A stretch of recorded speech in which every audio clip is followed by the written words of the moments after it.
Well, the Chicago Cubs advanced to the World Series for the first time since 1945. They did it in a stirring fashion on Saturday evening, and as players and fans shake off 71 years of relief, disappointment, and, of course, the curse of the Billy Goat. Even more powerful, perhaps, than the curse of the Babe. A Power Lunch exclusive now with a billionaire businessman, Andrew Berlin, and a partner and investor in the team. Mr. Berlin, welcome and congratulations on the Cubbies getting through. How exciting is it for you as a minority owner to be a part of this?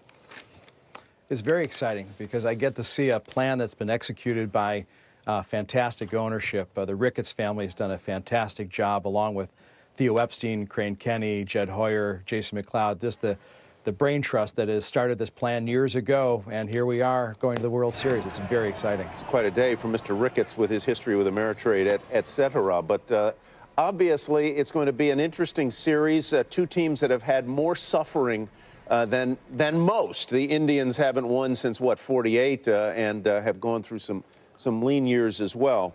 So we wish you well on that. Let's turn to business now. Yeah. Your main business is kind of the packaging business. You make bottles and cans and things like that, and so you've got a good pulse on what businesses are doing and what consumers are doing. How's business? What does it tell you? Well, business is good right now. We sell to the food, pharmaceutical, cosmetic, wine, beverage industry, so it's a pretty decent bellwether of the economy, and that we have about 35,000 different kinds of bottles and jars. We sell to 10,000 customers around the country. So business is good. We see a strong economy in the future, although we do see a little bit of slowing down as we approach the election. I think there's some caution out there. And your business is global. Are there certain parts of the world where you see any more softness than others? Well, certainly in the European Union, we have our antenna up, but we just acquired a company based in Italy with plants in Italy and France and Spain. So we do have confidence in the European Union. I think they're going through a cycle much like we've gone through in the United States.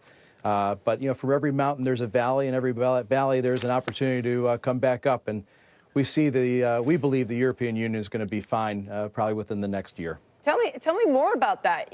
Are you hoping you bought at the bottom there? Because those economies, they have so many issues in those economies, and I'm sure you've become aware of. Italy's got all kinds of labor laws that are just horrendous. That's true across the European Union. I see you nodding your head, so you're agreeing with me. But there's enough of a depressed value there to overcome those hurdles? I wouldn't say it was a depressed value. We bought a company that is particularly well-run, well-managed, growing through tough times and good times.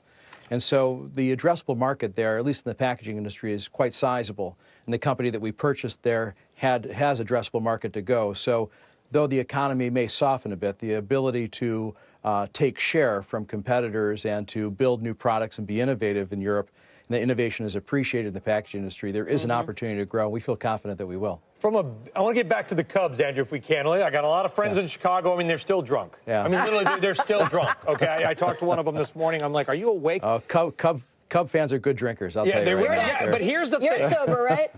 He's halfway.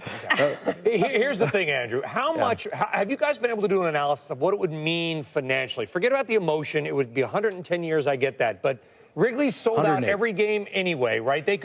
You guys could win 2 games a year and it would still be sold out because it's an awesome atmosphere in an awesome town. Is there an economic benefit to you guys from winning the series? Sure, of course there is. It's not just about tickets or the per cap or the food and beverage that you sell during a game, but it's the power of the brand. Certainly the Cubs brand is an iconic brand and a international brand, but to associate it with someone who can win it all, especially with the execution of a great plan, great management, a great vision, that builds the brand. And to the extent that the brand builds, I think the value of the stock builds. And so we have no concerns about that. As a matter of fact, rooting for a lovable teddy bear is really one of the best brands in the world, and that's what Little Cubbies are. But they are strong and powerful. What do you see as this team is strong? What do you see as the future of television sports ratings? The NFL has hit a little bit of an air pocket for reasons that we don't completely understand. Baseball's ratings, not quite what they were, and when they come up against the NFL, they usually get beaten.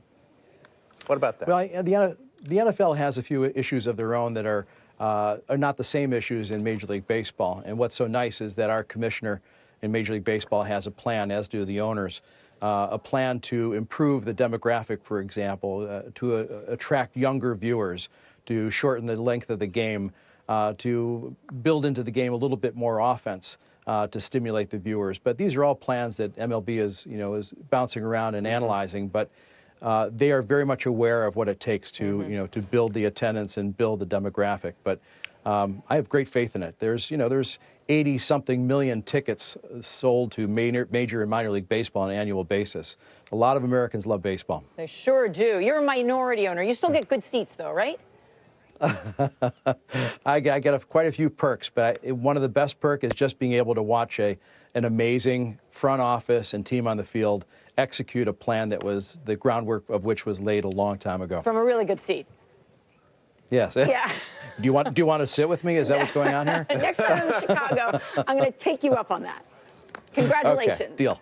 All right. Thank you very much. Thanks a lot, Andrew. Appreciate it. 176 years of World Series futility between the Indians and the Cubs. 176 years between. This is going to be a hell of a series no matter what happens. Only way it could have been better is if my Washington Nationals had made it in, because that futility would have been even longer. They last won it in 26, I believe.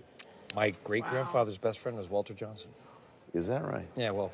My mother lived next to Ozzie Bloogie. Really? Wow. Coming up. Third baseman, I believe.